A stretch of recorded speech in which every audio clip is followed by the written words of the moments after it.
isso, Israel informou hoje que já disparou 6.000 bombas contra alvos do Hamas na faixa de Gaza em 6 meses. Também nessa quinta-feira, o Reino Unido anunciou apoio logístico militar ao governo de Benjamin Netanyahu. O maior porta-aviões do mundo, que pertence à Marinha dos Estados Unidos, está a caminho do litoral israelense. O editor de Internacional, Marcelo Favalli, traz agora todas as informações, detalhes sobre o armamento colocado à disposição de Israel, e esse armamento vai crescendo, hein, Favalli? Pois é, como você destacou, Tiago, mais uma nação já se colocou à disposição, então agora é Estados Unidos e Reino Unido. Vamos dar uma olhada, um raio-x que eu preparei aqui para a gente entender esse arsenal de apoio a Israel, que já tem uma força armada muito bem equipada e de tecnologia de ponta. Mas eu queria começar pela estrutura maior colocada à disposição, então, do governo de Benjamin Netanyahu, esse USS Gerald R. Ford, que é uma das joias da Marinha americana, é uma das estruturas mais modernas, é um porta-aviões nuclear, quer dizer, ele não precisa de combustível fóssil, ele funciona a combustível nuclear, embora todos os mais recentes porta-aviões dos Estados Unidos passaram por essa nova tecnologia. Olhando a estrutura, ele é praticamente um prédio que navega, não é nenhum exagero, porque ele tem andares. Então ele é capaz de levar 90 aeronaves que ficam guardadas em andares abaixo do deck. Tem dormitórios para 4.500 tripulantes, sendo que a maioria são combatentes, são militares prontos para a ação.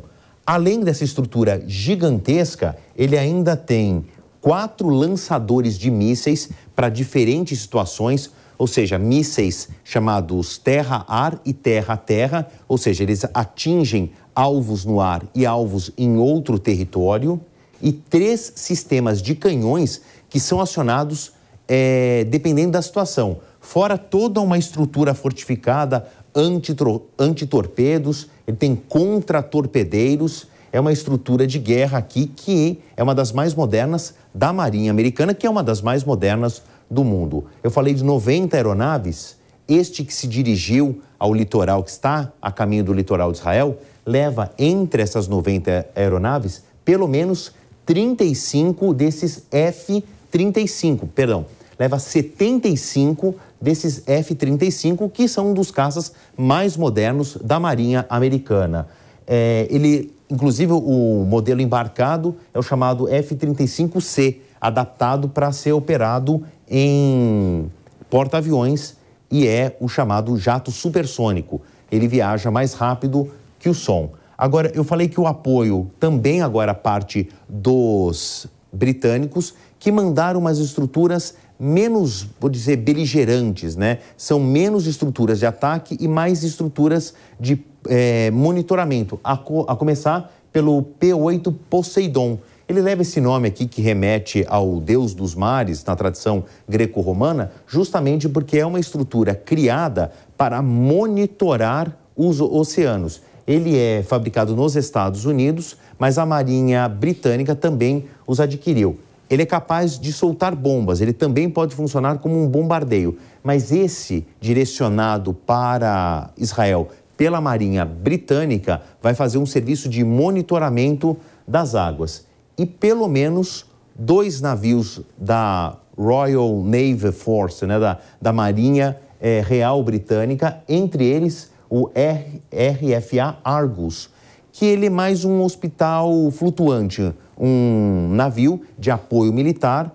Ele também serve para atender feridos, é capaz, inclusive, de fazer cirurgias menos complexas, e tem um deck aqui para aeronaves como helicópteros.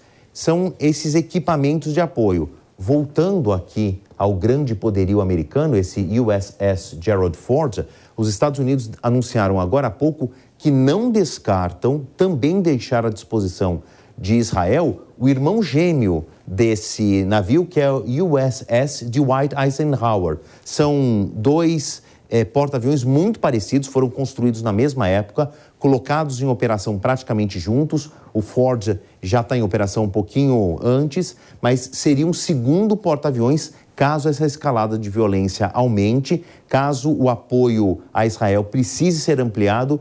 Esse aqui já está a caminho, quase chegando, e o Eisenhower já está à disposição também, caso seja acionado. A gente vê que muitos aliados importantes de Israel, no Ocidente, né, os britânicos e os americanos, dando o primeiro passo.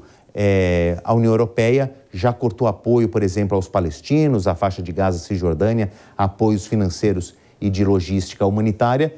Pode ser também um próximo passo, estamos de olho, Thiago. E esses navios, só uma curiosidade, recebem nomes de ex-presidentes, né, dos Estados Unidos. Gerald Ford foi vice de Richard Nixon, Nixon que acabou renunciando em 74, e ele assumiu a presidência dos Estados Unidos depois do caso Watergate. Bom, o nosso Marcelo Favalli volta a qualquer momento com outras informações, até já.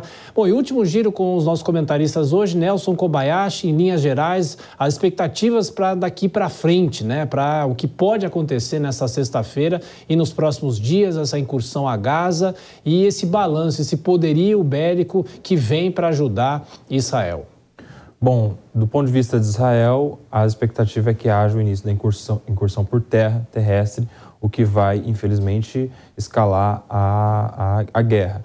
Do ponto de vista dos outros países, a gente tem a importante reunião do Conselho de Segurança da ONU, que pode resultar no avanço da ideia do corredor humanitário. A gente tem que aguardar a posição do Egito, se vai ou não aceitar isso de maneira mais ampla. Aparentemente, a negociação tem se dado pontualmente com cada país, como tem feito, por exemplo, o Brasil em relação àqueles brasileiros que lá estão, e a gente precisa aguardar com cautela como isso vai avançar em relação aos outros envolvidos, como, por exemplo, agora nós tivemos hoje um ataque de Israel aos aeroportos na Síria. Isso foi uma informação da estatal da Síria, não confirmada por Israel. Talvez isso possa avançar também na reação por aquele lado. É algo para a gente aguardar como os próximos passos desse conflito que tem se alongando. É isso. O professor Danilo Porfírio, para a gente fechar com o senhor também, em 2 minutos, rapidamente, por favor, professor. E essa expectativa, claro, né, do que a gente pode aguardar para os próximos dias e se pode realmente, suscitou até a guerra do Vietnã, que a faixa de Gaza pode virar um Vietnã. E a guerra do Vietnã durou décadas, é bom lembrar.